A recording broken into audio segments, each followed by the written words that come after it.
J'aimerais vous donner quelques conseils non, sur la prise du kombucha parce que il y a des personnes qui disent mais prendre trop, est-ce que c'est pas bon, est-ce que c'est pas mauvais, il n'y a pas une indication et tout et tout. C'est vrai que j'ai eu aussi à parler de cela sur une des vidéos, je ne sais plus laquelle, que j'ai eu à parler de cela. Alors le conseil que je vais vous donner déjà, le kombucha, il est conseillé dans la majorité des recherches que j'ai fait des lectures, de boire le kombucha le matin à jeûne. Donc, lorsque vous vous levez, de boire au moins un verre de kombucha à jeûne. Le soir aussi, avant de vous coucher, il est conseillé de prendre du kombucha, de prendre votre verre de kombucha, parce que comme c'est une boisson qui est faite de probiotiques, elle va dans la nuit, pendant que vous dormez, élaborer et restaurer la flore bactérienne, systémer ce qu'il y a à systémer. Donc vraiment, le matin et le soir, je tiens à prendre votre kombucha. Dans les lectures aussi que je fais régulièrement, j'ai appris par la thèse de quelqu'un qui a fait une thèse dessus, que le kombucha aide pour la digestion. C'est-à-dire, quand tu as mangé, comme un digestif, tu prends ton verre de kombucha, mais tu dois la boire de façon, tu ne bois pas comme de l'eau, et c'est fini, non?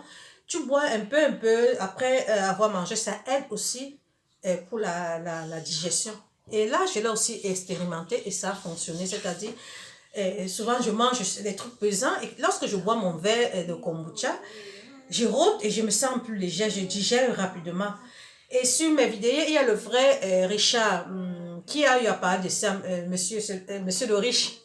Il a eu à parler de ça, de cette expérience que quand chaque fois il mangeait et le temps de retourner au travail, il se sentait pesé.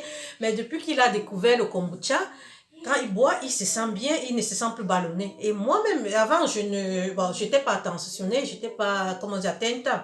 Parce que je vous dis, quand vous commencez une boisson, faites attention à tous les petits changements que vous recevez dans votre organisme. Il faut faire vraiment attention, il faut être attentif pour pouvoir parler. Sinon, ça semble que il n'y a rien de changement. Donc, comme je disais, le kombucha aussi peut se boire à vous pouvez le prendre comme votre digestif, c'est-à-dire après avoir mangé, vous buvez votre kombucha et vous aide vraiment. Donc voilà un peu les recommandations que je voulais apporter sur le kombucha. Il y a une collègue qui me dit, bon, est-ce qu'il est conseillé de boire le kombucha? À un moment, il faut s'arrêter, non?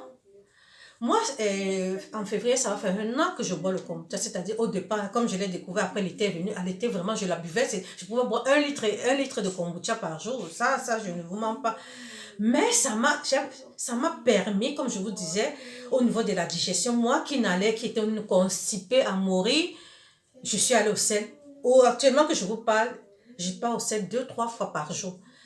Après un mois et demi de l'utilisation du kombucha, j'allais, bien que mes selles étaient dures, mais j'allais quand même. Aujourd'hui, j'ai une différence parce que ça va faire bientôt un an que je consomme. Et je dis, en été, je la buvais comme de l'eau. Je peux dire, j'ai fait une cure de détox, une cure de vraiment de cela. Mais je ne vous dis pas, je me sens bien et l'énergie que me donne le kombucha lorsque je vais courir, je vais marcher, vraiment, c'est une aide. Faites pratiquer. Je ne veux pas bavarder pour bavarder. Faites l'expérience. Vous ne perdez rien. Vous ne perdez rien vraiment à faire cela. Donc, je vous dis, le kombucha, déjà, si pour quelqu'un qui ne veut pas la boire régulièrement, je bois le matin, midi, je veux dire après manger, et le soir avant d'aller se coucher.